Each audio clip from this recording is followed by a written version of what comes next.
Lo primero que quiero decir es fuerza, Miguel. Fuerza, Miguel.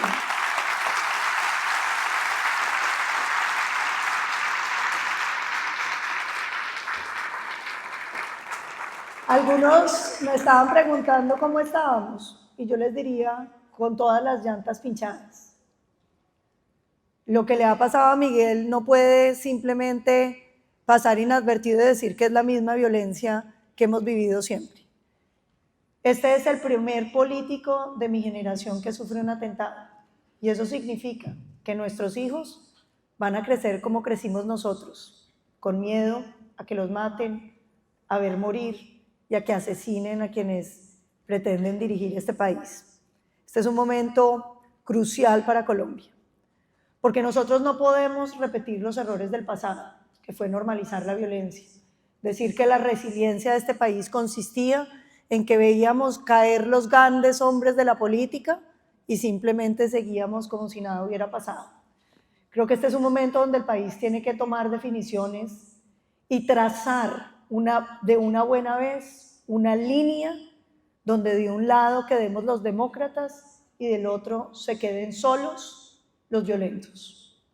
El país no puede seguir diluyendo la línea entre la violencia y la democracia. No puede seguir diciendo que la violencia se justifica porque tiene causas sociales o por o los excesos violentos porque había derecho a la defensa. Yo creo que llega el momento donde el país entero tiene que entender que no podemos aceptar la violencia y sin distingos rechazarla. Porque es que de lo contrario vamos a seguir en lo que hemos venido, que es un recicle de violencias de un lado y de otro, en el que finalmente se nos ha ido yendo la historia de este país. Yo también diría que creo que es muy grave el tono que le ha puesto a este país el presidente Petro, porque el que no esté asustado por lo menos está muy cansado como colombiano. Uno se encuentra que el presidente Petro ha sido un fracaso en el manejo de todo lo ejecutivo.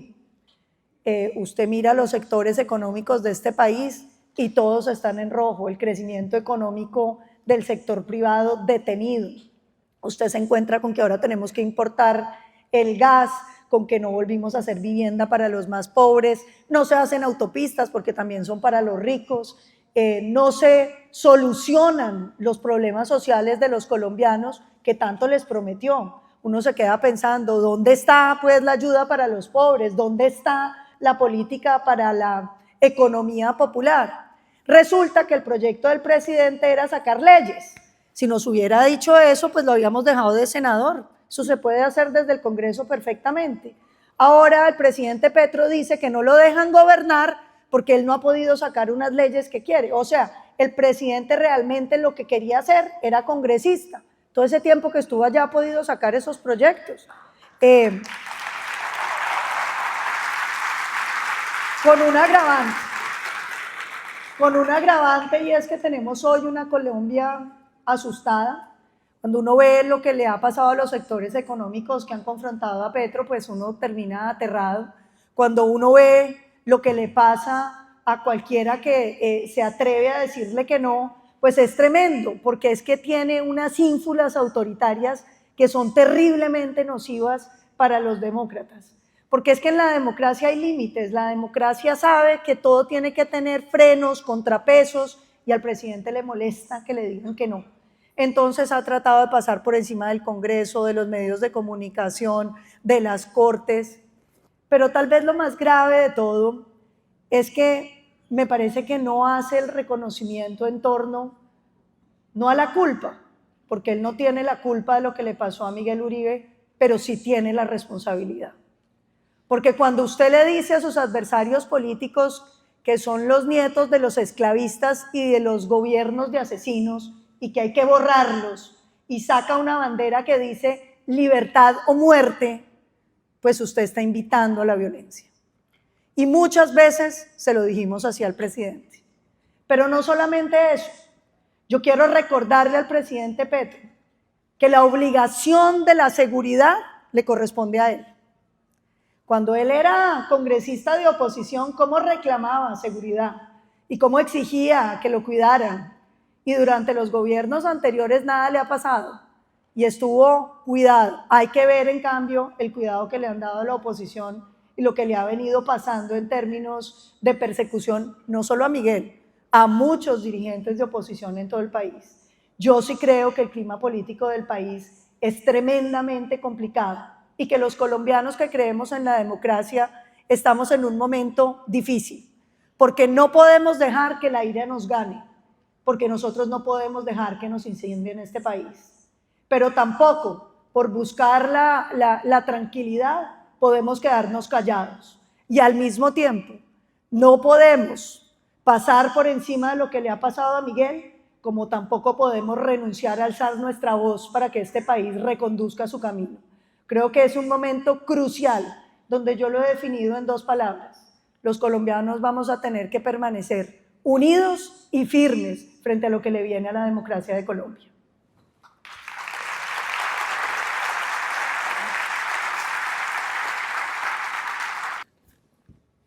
Los debates son buenos, pero si uno está dispuesto a perderlos.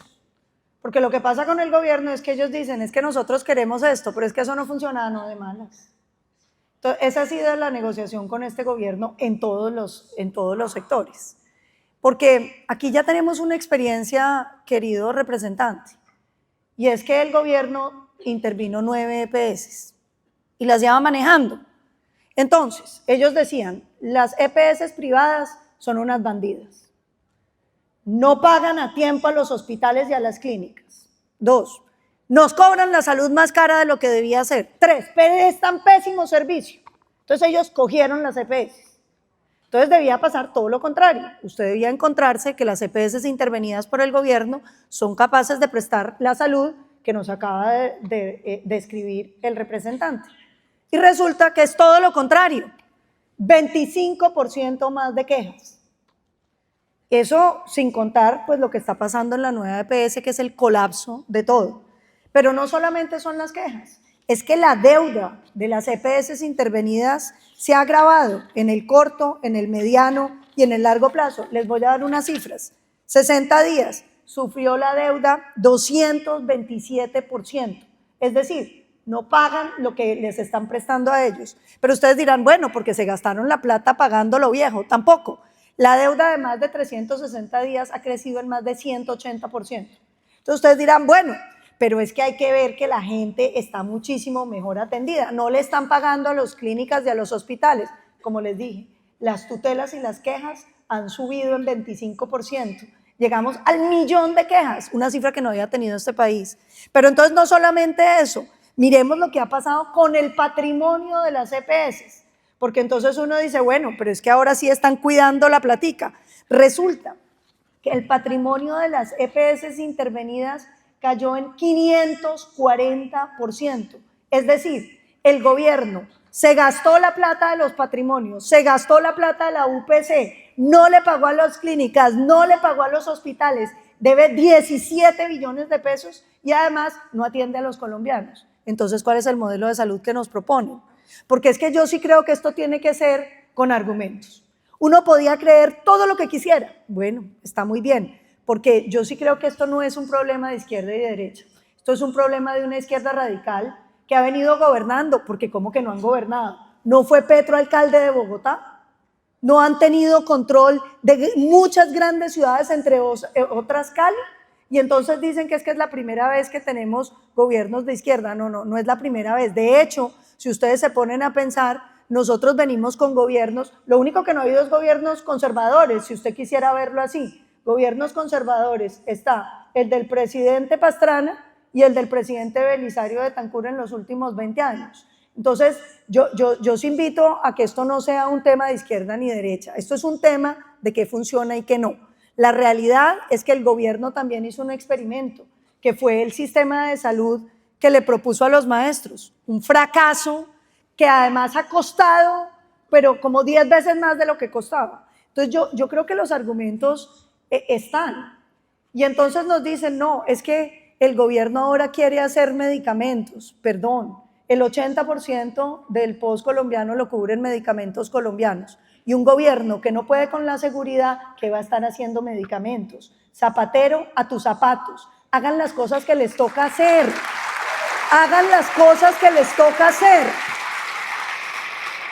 Yo con mucha ansiedad le digo, representante, yo no entiendo que nos digan que no pueden hacer autopistas porque son para los ricos. Bueno, me parece una infamia con este país, pero tampoco han hecho las vías terciarias. Allí está el proyecto de Caminos para la Paz, un fracaso rotundo, que no hicieron nada. Entonces tampoco les gusta eso. Entonces después uno va y mira, vivienda, y acabaron con Mi Casa Ya, y los colombianos de ingresos medios y bajos que querían vivienda tampoco tienen vivienda.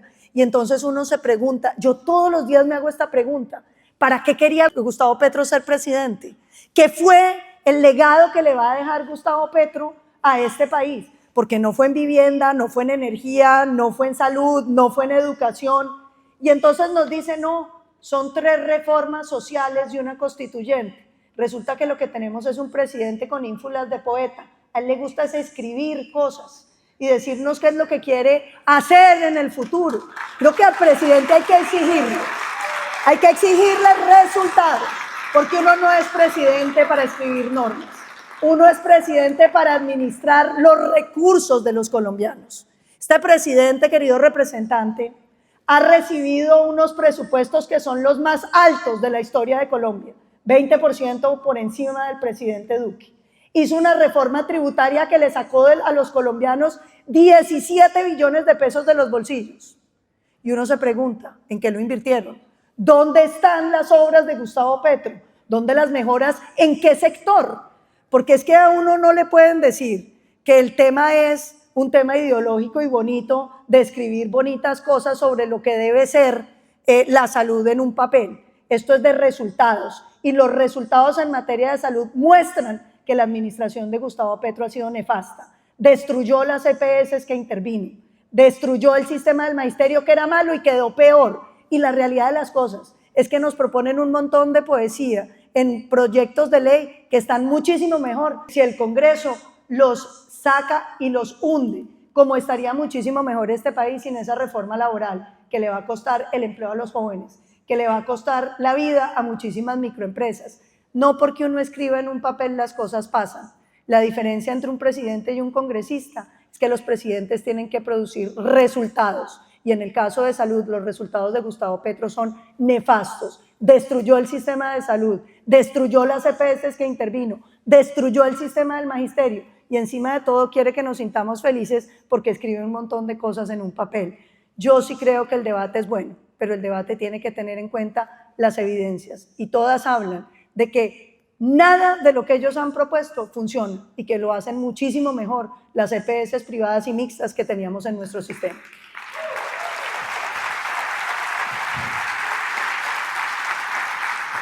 Y lo digo con todo respeto porque yo sé que para usted, representante, es duro venir a escenarios donde no todo el mundo se siente contento con lo que usted hace, y lo felicito porque es valiente. Otros se bajan de venir.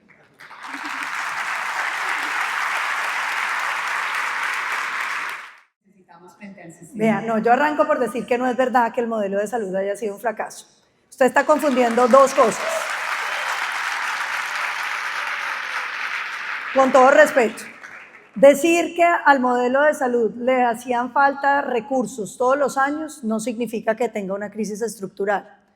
Ese problema lo tienen los modelos de salud de todo el planeta Tierra, porque cada vez la demanda por salud aumenta y porque los servicios que van apareciendo son más costosos. Ese problema lo tienen en Inglaterra, lo tienen en Canadá, lo tienen en todas partes del mundo, de manera que un sistema de salud que al final del año estuvo perfectamente calibrado, no significa que es que porque le hizo falta plata el modelo estaba en crisis. Eso no es verdad. Tan no estaba en crisis que aquí tuvimos la pandemia y los colombianos nos vacunaron a tiempo, nos atendieron en unidades de cuidados intensivos a todos sin distingo de ningún tipo de clase social, a diferencia de lo que pasó con todos los vecinos. Y otra cosa es la crisis en la que nos tiene este gobierno. Esto sí es una crisis, y es una crisis voluntaria buscada por el gobierno, que es cortarle la transferencia de recursos, que es como la sangre con la que se mueve el sistema. Y usted decía que es escandaloso hablar del problema de Salud Cop. el problema de Saludcom se perdieron 6 billones de pesos, imagínense. En esta transición de las EPS intervenidas, entre junio del 22 y marzo del 25, las EPS intervenidas perdieron 10 billones de su patrimonio, Pero no solamente eso, la nueva EPS tiene un patrimonio negativo de 7.4 billones de pesos. La deuda del sistema ha crecido hasta llegar a casi los 26 billones de pesos. Esto es una crisis, no lo que teníamos antes, y es una crisis provocada por el gobierno. Pero además, entonces nos hablan del problema de los hospitales públicos y dicen, es culpa de las EPS que no les pagan. Falso, es culpa de la ladronería de la clase política a la que le entregan los hospitales. Hay que ir a ver los hospitales públicos de este país, llenos de contratistas y amigos de los alcaldes y de los gobernadores. Eso no lo dice la ley 100, mucha pena me da. Esos son esas corrupciones que le han ido metiendo. Y entonces, en vista de la crisis de la salud pública en el país, nos dicen, ahora volvamos todo público, ahora que todo lo administre lo público. Es como si Colombia no hubiera ya tenido salud pública, querido representante. Caprecom, a mí me tocó ver la gente del departamento del Cauca, de donde soy yo, que los políticos les cobraban para que les pagaran las facturas de miles de millones de pesos que le debían a las clínicas y a los hospitales. Y eso lo sabemos todos en el suroccidente. Y entonces ahora nos dicen que la solución es que todo lo administren los políticos y que eso va a funcionar, que es que nosotros no queremos entender la maravilla que nos proponen. No, yo creo que aquí tenemos que ser muy serios, pero también les quiero decir algo. Yo tengo la certeza absoluta de que ustedes van a aguantar y van a llegar al 26, vivos. Y entonces vamos a hacer lo que se necesita hacer, que es el Estado Nacional, a través de deuda pública, va a reconocer lo que se le debe a las clínicas, los hospitales y las EPS para que ustedes puedan salir a la banca privada a refinanciar todo el sistema. Vamos a garantizar contratos de estabilidad, de prestación de servicios largos, con garantía de calidad que tenemos que certificar, y vamos a recuperar el sistema de salud, haciéndole los ajustes que necesitamos, en especial la asimetría de riesgo. Vamos a volver en la UPC diferenciada por el paciente, no que se paga lo mismo por el paciente joven y sano, sino que vamos a pagar más por el paciente enfermo, para que las EPS peleen por los pacientes enfermos y más bien le pongan atención al cuidado de la enfermedad. Lo segundo, necesitamos garantizar que este país tenga más médicos y más enfermeras y más especialistas, no mandándolos a caminar en equipos básicos, sino garantizándoles buenos ingresos y garantizando que haya unos mínimos para que ningún médico ni ninguna enfermera gane menos, no se los lleven para el exterior y podamos generar nuevo talento. Y finalmente, una cosa que es prioritaria para el sistema, hay que llevar la salud a las regiones apartadas, que no se ha llevado no porque no se haya querido, sino porque ha sido difícil. Aquí se trató con el modelo de las EPS y fracasó. Se hicieron durante el gobierno Santos todas las EPS con monopolio regional, que tampoco funcionó. Y lo que necesitamos es entender que hay que usar la tecnología. Nosotros necesitamos muy buenos puestos de salud, bien dotados, que nos permitan atender infartos, fracturas, que puedan tener un especialista conectado virtualmente, que atienda y resuelva, y la movilidad garantizada para los casos difíciles. Yo creo que en los temas de salud hay mucho que hacer, pero también les quiero decir algo. Yo sí me siento muy orgullosa del sistema de salud colombiano que ustedes representan. Este país ha tenido mejor salud que servicios públicos, ha tenido mejor salud que transporte público, ha tenido mejor salud que educación, ha tenido mejor salud que vivienda. Ustedes han dado ejemplo de que los colombianos somos sobresalientes en la prestación de salud y los vamos a defender. Y en el 26 vamos a sacar el sistema de salud adelante, porque tengo la certeza que ustedes no se van a dejar vencer.